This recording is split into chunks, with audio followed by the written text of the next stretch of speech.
Chapter 12, The Threads That Pulled Them. 7 corrupted root boars took one unwilling step toward the silver tree. The living verge screamed. Its pale branches bent inward beneath the combined weight of the herd. Bramble stood between them and the sanctuary. Mira's white fur rose around her body as mist gathered beneath her paws.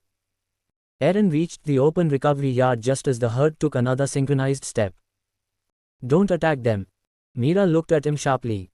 "I know." The leader's eyes were red. But beneath the red light, Arin could still feel it. Fear. Resistance. A desperate refusal to hurt the place that had given them shelter. The creature's body belonged to the black root for the moment. Its intention did not. That difference mattered. The leader lowered its head. Its broken tusk pointed directly toward Bramble. Then, at the final instant, the creature twisted. Its shoulder struck the living verge instead. Silver branches bent outward. The leader had deliberately missed. Arin understood. They're fighting it. All 7 root boars trembled. The broad female dug furrows into the soil as her legs tried to carry her forward. The young one with withered moss pressed its head against the ground. The root boar with the broken front foot collapsed, dragged itself upright and continued resisting. They were not attacking. They were being moved. The sanctuary interface flashed. Remote corruption command active. Affected creatures, Sath. Natural intent. Resist confirmed. External command. Approach silver sanctuary tree.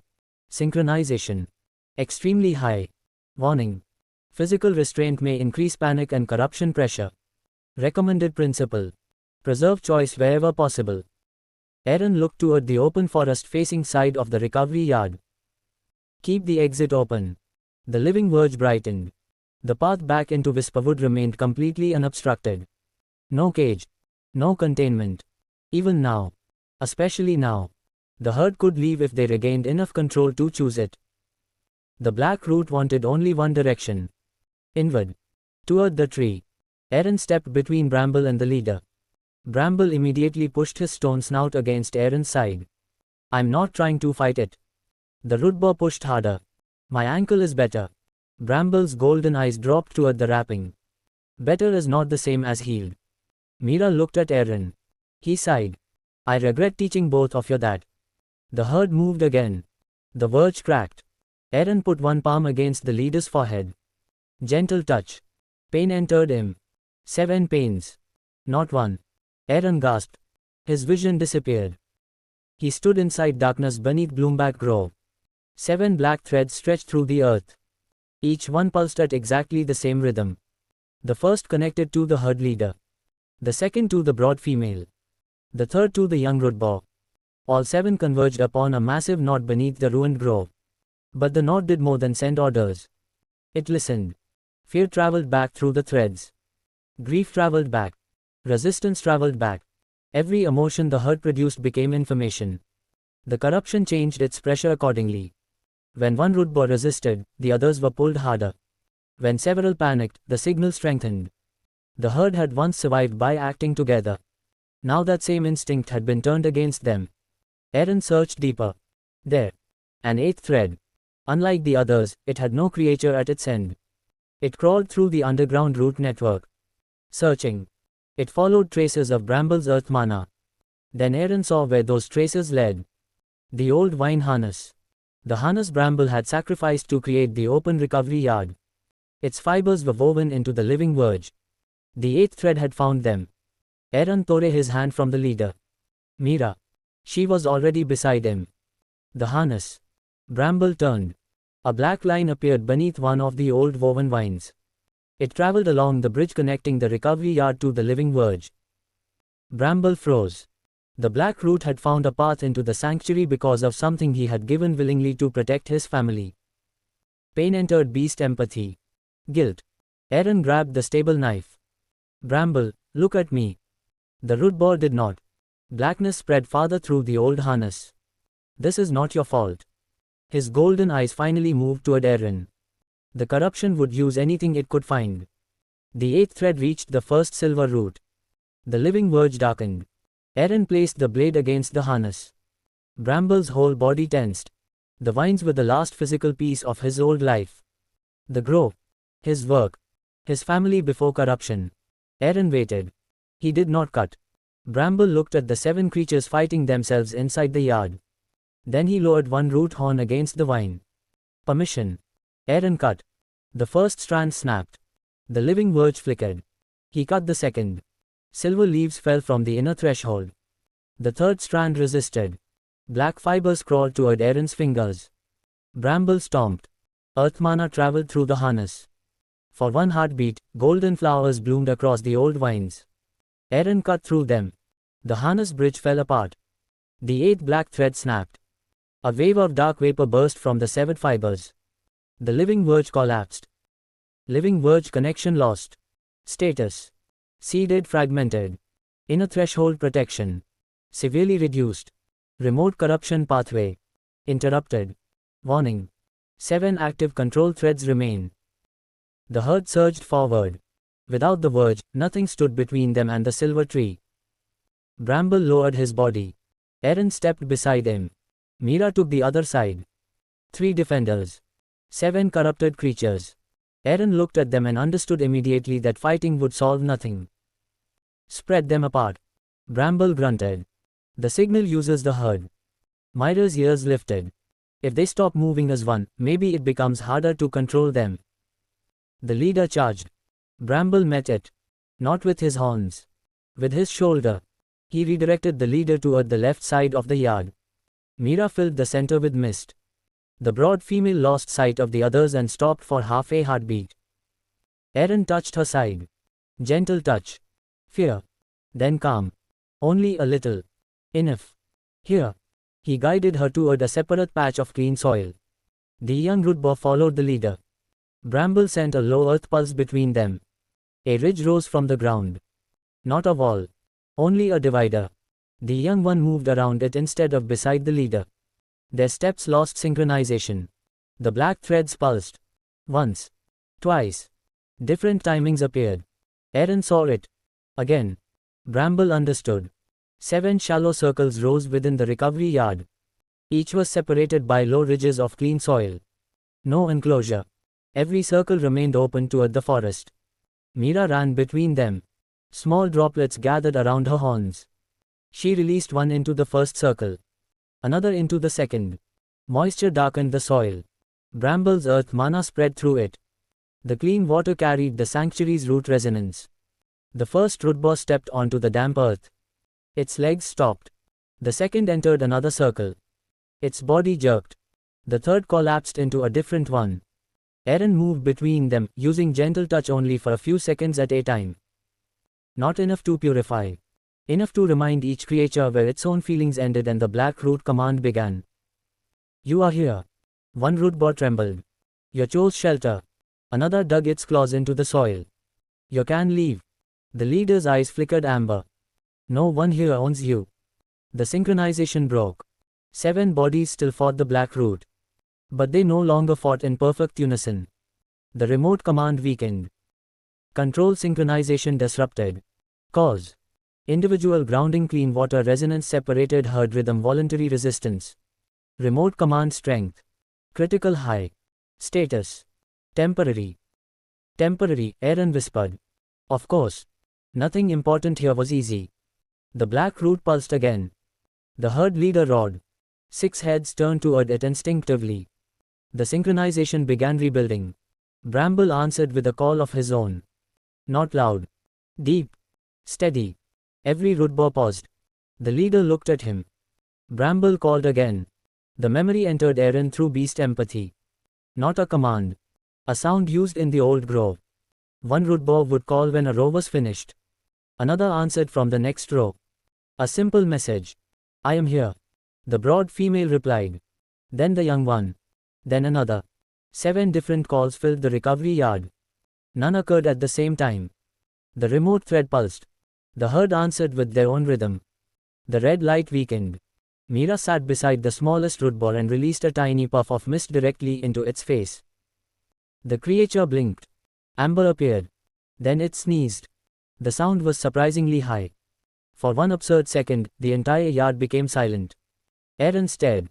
Mira stared. Bramble stared. The small rootboar looked deeply offended. A rough sound came from the broad female. Then another from the leader. Arin realized they were laughing. Not like humans. A series of rolling earth grunts and breathy rumbles. Mira turned away as though she had planned the entire event. Arin laughed with them. The emotional shift passed through the herd. Fear loosened. The black root's pressure weakened further. The remote command faltered. One by one, the 7 root boars lowered themselves into the separate resting circles. Remote command surge ending. Current control pressure. Moderate. Natural intent. Shelter rest. Remain with herd. Synchronization. Broken. Warning. The external anchor remains intact. Further surges are expected. Arin sat heavily upon the soil. His hands shook from repeated gentle touch. Mira approached. She placed one paw on his knee. I know. His mana reserve felt almost empty. I'm stopping. Mira kept the paw there. I mean it. She removed it. Bramble lowered himself beside Arin.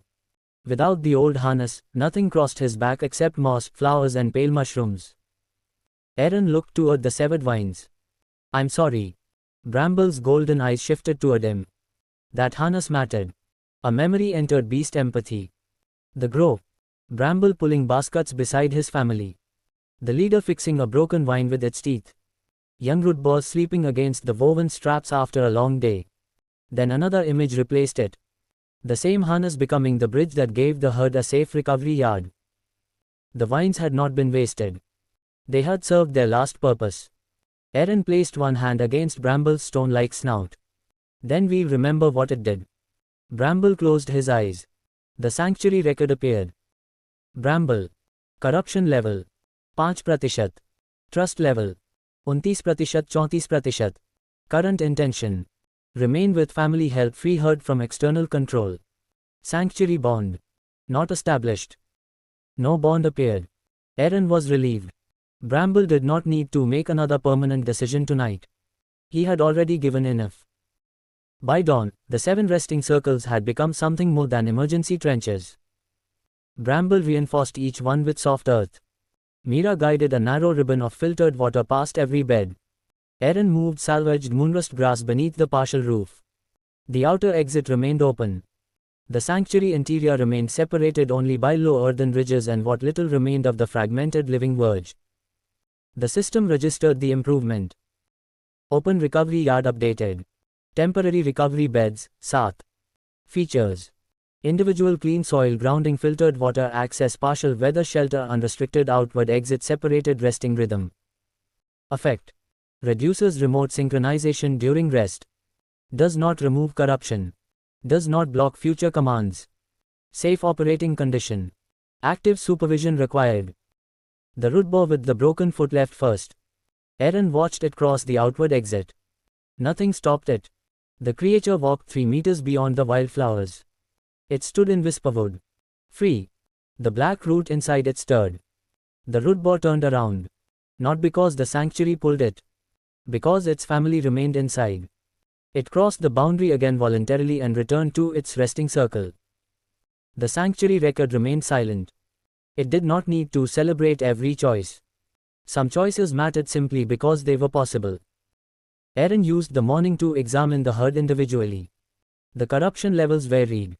The leader carried the deepest infection. The young root boar's body was weak, but its internal corruption was less rooted than expected. The broad female had several old scars beneath her moss. The member with the broken foot had suffered the injury before the grove fell and had continued working despite it. Arin treated only what he could. Clean water. Wound leaf compressors. Rest. Gentle touch in short intervals. No miracles. No instant cure. When he finished, he sat against the recovery yard wall. Mira climbed into his lap without asking.